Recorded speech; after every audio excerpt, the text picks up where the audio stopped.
Usipozivunja ndoto hizi 5, zitaangamiza hatima yako kabla ya wakati. Je, umewahi kuota ndoto zinazojirudia zikionyesha hatari kubwa au kushindwa kwa mambo ya maisha yako? Hizi ndoto si za kupuuza.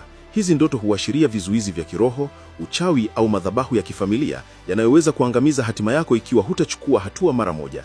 Karibu sana upokee mwamba wa kiroho kupitia tafsiri na maombi pamoja na Prophetic Galila. Ndoto 5 zenye hatari kubwa. 1. Kuota unaharibiwa mali zako au zinaibiwa. 2. Kuota unapoteza kitu cha muhimu kila mara. 3.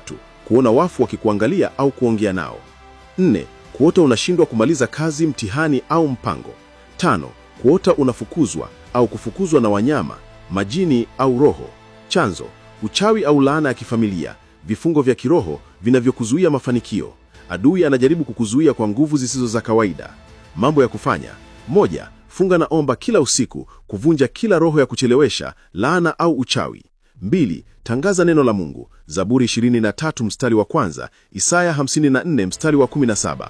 3. Chukua hatua za kiimani na kimaisha bila kurudi nyuma. Maombi ya kiroho: Baba wa mbinguni, ninavunja kwa jina la Yesu Kristo kila ndoto yenye nguvu ya kuangamiza hatima yangu. Kila roho ya uchawi, laana au kifungo kinachojaribu kunizuia, naivunja sasa. Natangaza maisha yangu yamehifadhiwa, baraka zangu zimefunguliwa na hatima yangu imehifadhiwa. Amin.